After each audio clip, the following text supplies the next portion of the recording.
GST लागू किया। मुझे बताइए, जीएसटी से, नोटबंदी से किस गरीब व्यक्ति को फायदा हुआ? किस छोटे दुकानदार को फायदा हुआ? किस किसान को फायदा हुआ? किस बेरोजगार युवा को फायदा हुआ? किसी को नहीं। 40 साल से सबसे ज्यादा बेरोजगारी हिंदुस्तान में आज है। 1% लोगों के पास हिंदुस्तान का पूरा धन, 22 लोग हैं, जितना धन उतने उनके हाथ में है, उतना ही धन 70 करोड़ लोगों के हाथ में है। ये संविधान को क्यों मिटाना चाहते हैं? क्योंकि आपका धन जो है आपसे छीनना चाहते हैं।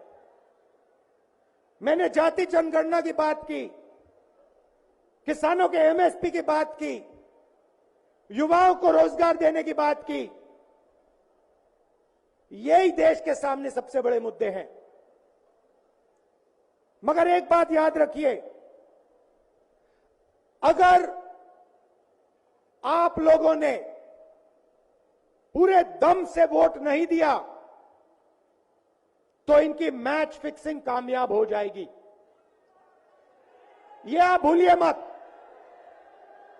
और जिस दिन मैच फिक्सिंग कामयाब हो गई, उस दिन आपका संविधान, हमारा संविधान खत्म हो जाएगा।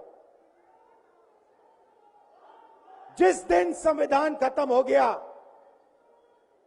उस दिन हिंदुस्तान के दिल पर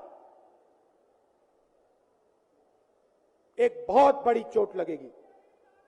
तो ये जो चुनाव है, ये चुनाव कोई मामूली चुनाव नहीं है। ये चुनाव हिंदुस्तान को बचाने का, संविधान को बचाने का, और जो गरीबों का हक है, किसानों का हक है, पिछड़े वर्गों का, दलितों का, आदिवासियों का, गरीब जनरल कास्ट के लोगों का हक है, उसको बचाने का हक है। उसको बचाने का चुनाव है। यह बात आप याद रखिए, क्योंकि अगर यह चुनाव जहां मैच फिक्सिंग की जा रही है, वो पूरे देश को दिख रहा है। बीजेपी के लोग कह रहे हैं, कल में से व्यक्ति मिलने आया, मुझे कहता है मैं ट्रेन से आया, मेरे साथ बीजेपी के कार्यकर्ता बैठे थे, उन्होंने कहा कि कुछ ना कुछ गड़बड़ है। यह सच्चाई है। इलेक्शन कमीशन के लोगों को नरेंद्र मोदी जी ने बैठाया,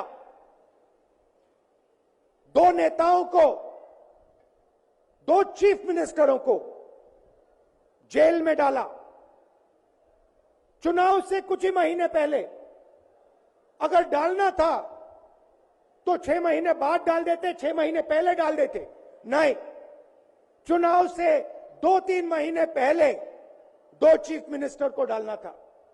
आपने हमारे बैंक अकाउंट बंद किए। बैंक अकाउंट बंद करने थे, 6 महीने पहले करते, 1 साल पहले करते, 6 महीने बाद करते, कोई फर्क नहीं पड़ता। आप चाहते हो कि विपक्ष चुनाव ना लड़ पाए, और इसीलिए आपने कांग्रेस पार्टी के बैंक अकाउंट रद्द किए, आपने इलेक्शन कमीशन में अपने लोग बैठाए, आप जुडिशरी पे दबाव डाल रहे हो, क्योंकि आप चाहते हो कि मैच फिक्स हो, संविधान रद्द किया जाए और आप सत्ता में रहो। मगर भाई और बहनों, मैं सच बोलता हूं, और मेरी बात आप अच्छी तरह सुन लो। अगर हिंदुस्तान में मैच फिक्सिंग का चुनाव बीजेपी जीते और उसके बाद संविधान को उन्होंने बदला, तो इस पूरे देश में आग लगने जा रही है। जो मैंने कहा याद रखो, ये देश नहीं बचेगा। ये चुनाव